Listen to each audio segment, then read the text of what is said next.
નમસ્કાર, ઉજાસ ટીવીમાં હું પંકજ આપનું સ્વાગત કરું છું। આજના તારીખ 5 જુલાઈ અને રવિવારના અમેરિકાના મુખ્ય સમાચારની વાત કરીએ તો અમેરિકાના પાર્કમાં પણ હવે ભારતીયો સલામત ન હોય તે રીતે નફરતભરી હિંસાનો ભોગ બની રહ્યા છે। એક ભારતીય પરિવાર તેમના સાથે પાર્કમાં મજા લેવા માટે જાય છે। વીકેન્ડની રજા દરમિયાન તે જાય છે। તે દરમિયાન એક અમેરિકન તેની ગર્લફ્રેન્ડ સાથે આવે છે અને કાઢીને ગંદી હરકત કરે છે। સાથે જ જે પ્રકારનો તમાશો ઊભો કરે છે, અપશબ્દો કહે છે, તેનો લાઈવ વિડીયો બતાવીશું। આ સિવાયના સમાચારની વાત કરીએ તો અમેરિકાના ન્યૂ જર્સીમાં વેપારીઓને કનડતો લેબર લો 17 જુલાઈથી લાગુ થવાનો છે, જેમાં ખાસ કરીને મોટેલ અને સ્ટોર સહિતના ધંધાર્થીઓ મુશ્કેલીમાં મુકાશે, તેની વિગતે વાત કરીશું। ઉપરાંતના સમાચારમાં જોઈએ તો અમેરિકામાં વડીલોને જે સુવિધા સન્માન અપાય છે તેનો લાઈવ વિડીયો એક ભારતીય શેર કર્યો છે, જેમાં 5 જ મિનિટમાં રસ્તા પર ચાલતા પડી ગયેલા વૃદ્ધ માટે પોલીસ, ફાયર બ્રિગેડ અને એમ્બ્યુલન્સ દોડી આવ્યા હોવાનું સામે આવ્યું છે। તે કેવી રીતે થયું તેની વિગતે અને વિડીયો સાથે વાત કરીશું। તો ચાલો તમામ સમાચાર જોઈએ વિસ્તારથી।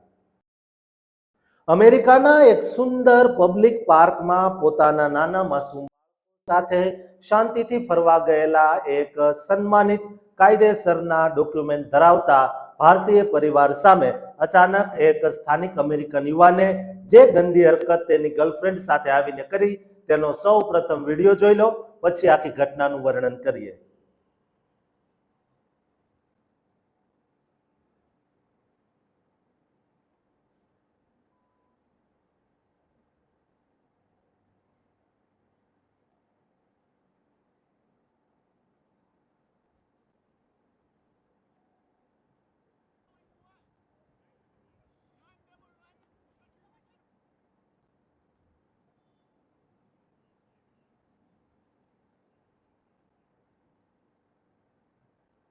અમેરિકાના સિએટલ વુડિનવિલે વિસ્તારમાં આવેલા પ્રખ્યાત કોટેજ લેક પાર્કની અંદર વીકેન્ડ દરમિયાન એક ભારતીય અમેરિકન પરિવારને ટાર્ગેટ કરીને અતિશય ગંભીર અને શરમનાક વંશીય હુમલો એટલે કે રેસિસ્ટ કન્ફ્રન્ટેશન કરવામાં આવ્યો છે।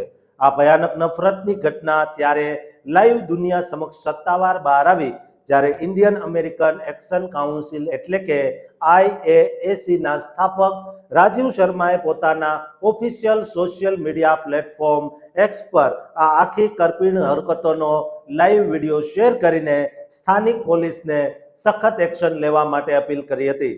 રાજીવ શર્માએ આક્રોશ સાથે કહ્યું કે આ ઘટનામાં સગીર બાળકોની હાજરી હોવા છતાં ઘોર હેટ સ્પીચ, જાનથી મારી નાખવાની ધમકી ભર્યા ઇશારા અને જાહેરમાં ભારે અશ્લીલ અંગ પ્રદર્શન એટલે કે કરવામાં આવ્યું છે।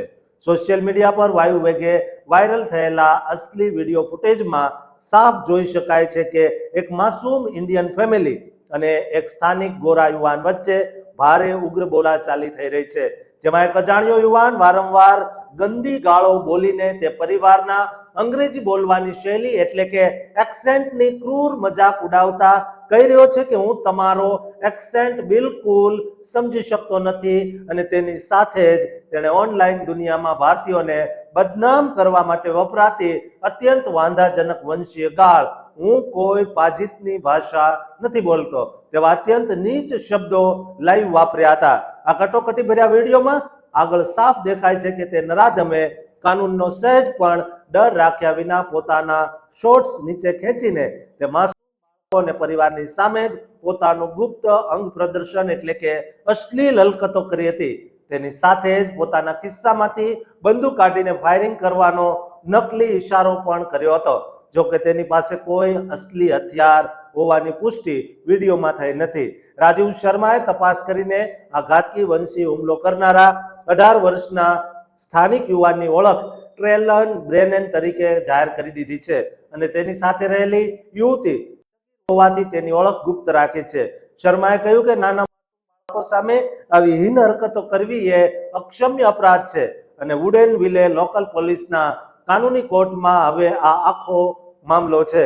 વોશિંગ્ટનના એટર્ની જનરલ ઓફિસના સત્તાવાર કાયદા અનુસાર Washington state hate crimes and bias incident hotline દ્વારા પીડિતો અને પ્રત્યક્ષદર્શીઓ પોતાની ઓળખ છુપાવીને કાયદેસર ફરિયાદ નોંધાવી શકે છે અને વોશિંગ્ટનના કઠોર કાયદા અનુસાર કોઈ પણ વ્યક્તિની જાતિ, વંશ કે રાષ્ટ્રીય મૂળના આધારે હુમલો કે ધમકી આપવી એ કાનૂની હેટ ક્રાઇમ ગણાય છે. ઓફિશિયલ ડેટા અનુસાર હજુ સુધી પોલીસ તપાસની લાઈવ અપડેટ બહાર આવી નથી, પરંતુ અમેરિકામાં ટ્રમ્પના શાસનમાં જે રીતે માગા સમર્થકો ભારતીયોને હેરાન કરી રહ્યા છે, તેમ છતાં ટ્રમ્પ સરકાર દ્વારા કોઈ જ પગલાં લેવામાં આવી રહ્યા નથી, જેથી દરેક ભારતીય અને ગુજરાતીઓએ પોતાની સુરક્ષા પોતે જ કરે તેવો ઘાટ સર્જાયો છે. દોસ્તો, અમેરિકા 250મી વર્ષગાંઠ ઉજવી રહ્યું છે.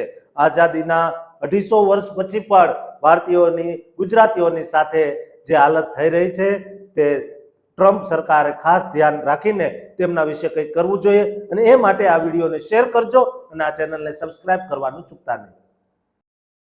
અમેરિકાના ન્યૂ જર્સી રાજ્યમાંથી ત્યાં નાના મોટા ધંધા રોજગાર ચલાવતા લાખો પ્રવાસીઓ અને ખાસ કરીને વતનની માટી છોડીને ત્યાં સેટ થયેલા આપણા હજારો ગુજરાતી વેપારીઓ માટે બહુ જ મોટા, ચોંકાવનારા અને કાનૂની લાલબત્તી સમાન સમાચાર સામે આવ્યા છે.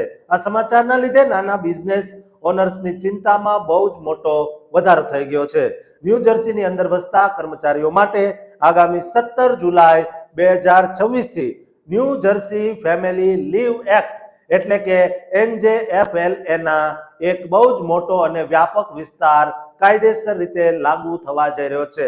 આ ઐતિહાસિક ફેરફાર અસલમાં A3451S2950 બિલ અંતર્ગત કરવામાં આવ્યો છે, જેના પર ભૂતપૂર્વ ગવર્નર ફિલ મર્ફી દ્વારા ગત 17 જાન્યુઆરી 2026 ના રોજ ઓફિશિયલી સહી કરવામાં આવી હતી. આ નવા કાયદા હેઠળ સૌથી મોટો ફેરફાર એમ્પ્લોયર કવરેજ એટલે કે કર્મચારીઓની લઘુત્તમ સંખ્યાની મર્યાદામાં કરાયો છે. જૂના નિયમ અનુસાર જે કંપની કે સ્ટોરમાં 30 અથવા તેથી વધુ કર્મચારીઓ કામ કરતા હોય તેમને જ આ ફેમિલી લીવનો કાયદો લાગુ પડતો હતો, પરંતુ આગામી 17 જુલાઈ 2026 થી માત્ર 15 કે તેથી વધુ કર્મચારીઓ ધરાવતા તમામ નાના એમ્પ્લોયર્સે પણ આ નિયમ કમ્પલસરી પાળવો પડશે. જેમાં ખાસ સસ્પેન્સ એ છે કે આ 15 કર્મચારીઓની ગણતરી માત્ર ન્યૂ જર્સી પૂરતી નહીં પણ પૂરા વિશ્વમાં એટલે કે વર્લ્ડ વાઇડ કાઉન્ટના આધારે સત્તાવાર રીતે ગણવામાં આવશે. સરકાર આટલેથી જ નથી અટકવાની, પણ તેના ફેઝ ઇન પ્લાન મુજબ આગામી 17 જુલાઈ 2027 થી આ મર્યાદા ઘટાડીને માત્ર 10 થી વધુ કર્મચારીઓ અને છેલ્લે 17 જુલાઈ 2028 થી માત્ર 5 કે તેથી વધુ કર્મચારીઓ વાળા સાવ નાના વેપારીઓ પર પણ આ કઠોર નિયમ લાગુ કરી દેવામાં આવશે, જેના લીધે ન્યૂ જર્સીમાં રહેતા આશરે 40,000 એટલે કે 4 લાખથી વધુ કર્મચારીઓને નવો કાનૂની લાભ મળશે અને તેની સીધી આકરી અસર આપણા ગુજરાતીઓની રેસ્ટોરન્ટ્સ, મોટેલ્સ, ગેસ સ્ટેશનો અને આઈટી કન્સલ્ટન્સી જેવા સ્મોલ બિઝનેસ પર પડવા જઈ રહી છે. બીજો મોટો ફેરફાર કર્મચારીઓની યોગ્યતા એટલે કે એલિજિબિલિટીમાં કરાયો છે. જૂના કાયદા મુજબ કર્મચારીઓને ઓછામાં ઓછી 12 મહિનાની સેવા અને 1000 કલાક કામ કર્યું હોય તો જ તે રજા માટે લાયક બનતો હતો, પરંતુ નવા સત્તાવાર સુધારા અનુસાર હવે માત્ર 3 મહિનાની નોકરી અને છેલ્લા 12 મહિનામાં ફક્ત 2500 એટલે કે 250 કલાક કામ કરનાર નવા કે પાર્ટ ટાઈમ કર્મચારીને પણ આ રજાઓનો પાકો કાનૂની અધિકાર મળી જશે. આ નવા કાયદા હેઠળ દરેક યોગ્ય કર્મચારીને 24 મહિનાના ગાળામાં કુલ 12 અઠવાડિયાની એટલે કે 3 મહિનાની અનપેડ અને જોબ પ્રોટેક્ટેડ ફેમિલી લીવ આપવાની ફરજિયાત છે. જે રજાઓ તેના નવજાત બાળકના જન્મ પર, બોન્ડિંગ માટે, પરિવારના કોઈ સભ્યની ગંભીર માંદગી એટલે કે સિરિયસ હેલ્થ કેર માટે અથવા મિલિટરી સંબંધિત કટોકટીના કારણોસર કાયદેસર લઈ શકે છે. નવા કાયદા હેઠળ TDI એટલે કે ટેમ્પરરી ડિસેબિલિટી ઇન્સ્યોરન્સ અને FLI એટલે કે ફેમિલી લીવ ઇન્સ્યોરન્સનો લાભ લેતા કર્મચારીઓને બહુ જ મજબૂત જોબ પ્રોટેક્શન આપવામાં આવ્યું છે, જેનો અર્થ એ છે કે રજા પૂરી થયા બાદ એમ્પ્લોયરે તેને તે જ પદ અથવા તેની સમકક્ષ પોઝિશન પર પાછો રાખવો જ પડશે. ન્યૂ જર્સીમાં કામ કરતા તમામ કર્મચારીઓને આ નિયમ લાગુ પડશે, જેથી બેકર, ડોનાલ્ડસન અને જેક્સન લેવિસ જેવા મોટા ઔદ્યોગિક કાયદાના વકીલોએ તમામ ગુજરાતી બિઝનેસ ઓનર્સને પોતાની કંપનીની પોલિસી તાત્કાલિક અપડેટ કરવા, નવી નોટિસો લગાવવા, કાનૂની રેકોર્ડ જાળવવાની કડક સત્તાવાર સલાહ આપી છે. દોસ્તો, અમેરિકામાં અને ખાસ કરીને ન્યૂ જર્સીમાં ધંધો કરી રહેલા આપણા ગુજરાતીઓ માટે આ વિડીયો ખૂબ જ જરૂરી છે, માટે તેમને આ વિડીયો શેર કરજો અને આ ચેનલને સબસ્ક્રાઇબ કરવાનું ચૂકતા નહીં. અમેરિકાની ધરતી પરથી પૂરા સોશિયલ મીડિયા પર વસતા લાખો ભારતીયો અને ખાસ કરીને વિદેશી સિસ્ટમને નજીકથી જોનારા આપણા ગુજરાતી પરિવારોના દિલને સ્પર્શી જાય તેવા બહુ જ મોટા પ્રશંસનીય સમાચાર સામે આવ્યા છે, જેને લીધે ઇન્ટરનેટ પર પ્રજાની સુરક્ષા અને દેશી વિદેશી સિસ્ટમ પર બહુ મોટો અને ગંભીર ચર્ચાનો વિષય બન્યો છે. અમેરિકામાં વસતા એક ભારતીય મૂળના યુવાને ત્યાંના ઇમરજન્સી રિસ્પોન્સ તંત્રની પ્રચંડ સ્પીડ અને સુપર ફાસ્ટ કામગીરીથી અંજાઈને એક લાઈવ વિડીયો શૂટ કરીને સોશિયલ મીડિયા પર શેર કર્યો છે, જે વિડીયો સૌપ્રથમ તમે જોઈ લો, પછી તેના પર વાત કરીએ. अमेरिका में आकर देखो, ये एक बुजुर्ग है, इसको चोट लग गई थी भाई, चलते हुए ब्रिगेड की गाड़ी आ गई इसको बचाने के लिए, किसी ने फोन कर दिया तो सेकंड्स में मतलब गाड़ियां आई यहाँ पर. ये ग्रीन लाइट हो रखी है, जहाँ पर मैंने रुक कर देखा है, थोड़ा सा जाम लग गया था यहाँ पर, तो मिनट्स के अंदर गाड़ियां आई. आप देखेंगे सामने ये बंदा खड़ा है, इसके लिए स्ट्रेचर लगाया इन्होंने, पुलिस की गाड़ी खड़ी है, साथ में एक एम्बुलेंस और साथ વિડીયોમાં સ્પષ્ટ જોઈ શકાય છે કે એક અજાણ્યા વૃદ્ધ રાહદારી રસ્તા પરથી પસાર થઈ રહ્યા હોય છે, ત્યારે અચાનક તેઓ સંતુલન ગુમાવવાના કારણે નીચે પડી જાય છે અને તેમને નાની મોટી શારીરિક ઈજાઓ થાય છે. પરંતુ આશ્ચર્યની વાત એ છે કે ઘટના બનતાની સાથે જ કોઈ નાગરિકે ઇમરજન્સી નંબર પર કોલ કર્યો અને માત્ર 5 જ મિનિટના ટૂંકા ગાળામાં તંત્રની એમ્બ્યુલન્સ, પોલીસ અને મેડિકલ એટલે કે તમામ પ્રકારની ગાડીઓ ઘટના સ્થળે પહોંચી જાય છે અને સારવાર શરૂ કરી દે છે. વિડીયોની અંદર રાજા ખુદ આશ્ચર્ય અને ભારે આક્રોશ સાથે કહી રહ્યો છે, જો તમારે માનવ જિંદગીની અસલી કિંમત અને મૂલ્ય જાણવું હોય તો તમે સુપર પાવર અમેરિકા તરફ નજર કરો. અહીં એક સામાન્ય વૃદ્ધ વડીલ રસ્તા પર ચાલતા પડી ગયા તો માત્ર 5 જ મિનિટની અંદર 3 સરકારી વાહનો તેમનો કિંમતી જીવ બચાવવા માટે રસ્તા વચ્ચે આવીને ઉભા રહી ગયા. રાજાએ કીધું કે પોતે પોતાની ગાડી લઈને એક ટ્રાફિક સિગ્નલ પર ઉભો હતો. લાઇટ ગ્રીન હોવા છતાં તેની નજર સામે જ આખી ઘટના બની હતી. રસ્તા પર થોડો ટ્રાફિક જામ પણ હતો, તેમ છતાં ઇમરજન્સી વાહનોએ મિનિટોમાં રસ્તો કાપી લીધો અને જોઈ શકાય છે કે ઓફિસરો તે વડીલ પાસે પહોંચી જાય છે. તેમના માટે મેડિકલ સ્ટ્રેચર લાવવામાં આવ્યું છે અને પોલીસથી લઈને ફાયર બ્રિગેડ ખડે પગે ઊભી રહી છે. ત્યારબાદ રાજાએ છેલ્લે એક બહુ મોટો સસ્પેન્સ સવાલ ઉઠાવ્યો કે શું આપણા ભારત દેશની અંદર ક્યારેય આવી કલ્પના પણ થઈ શકે ખરી? આ વિડીયો સોશિયલ મીડિયા પર વાયુ વેગે બહુ ઝડપથી ટ્રેન્ડ થઈ રહ્યો છે અને તેના પર લાખો લોકો પોતાના દિલની વાત કોમેન્ટમાં લખી રહ્યા છે. એક યુઝરે સત્તાવાર લખ્યું કે દુનિયાના દરેક દેશમાં ઇમરજન્સી સિસ્ટમ આ જ રીતે સુપરફાસ્ટ કામ કરવી જોઈએ, જ્યારે બીજા યુઝરે ભાવુક થઈને કહ્યું કે કોઈ પણ દેશની સરકાર પોતાની જનતાના જીવને કેટલી કિંમતી માને છે તે મુશ્કેલીના સમયે તંત્રની સ્પીડ પરથી જ ખબર પડી જાય છે. ત્રીજા વ્યુઅરે કીધું કે આવી સુરક્ષા વ્યવસ્થા નાગરિકોના દિલમાં કાનૂન પ્રત્યે પાકો વિશ્વાસ પેદા કરે છે.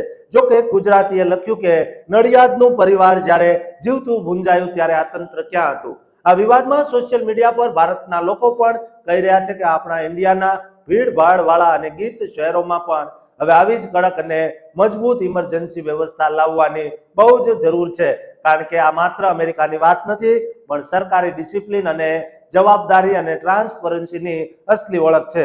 દોસ્તો, એક યુઝરે લખ્યું કે ગુજરાતના સુરતમાં તક્ષશિલા કાંડ વખતે જ્યારે બાળકો ઉપરથી નીચે કૂદકા લગાવી રહ્યા હતા ત્યારે કલાકો સુધી ફાયર બ્રિગેડ પહોંચ્યું નહોતું. જ્યારે તેના જ સમર્થનમાં એક બીજા ભારતીય યુઝરે લખ્યું કે જ્યારે નડિયાદનો પરિવાર જીવતો ભૂંજાઈ રહ્યો હતો ત્યારે તેને બાથરૂમમાં જઈને નળ પાણીનો શરૂ કરવાની સલાહ અપાઈ હતી, પરંતુ તાત્કાલિક કોઈ જ ઘટના સ્થળે પહોંચ્યું નહીં ને ત્રણેય જીવ ગુમાવી ચૂક્યા હતા. દોસ્તો, શહેરોમાં જ આ સુવિધા કેમ મળી રહી છે તેવા પણ સવાલો ઉઠી રહ્યા છે.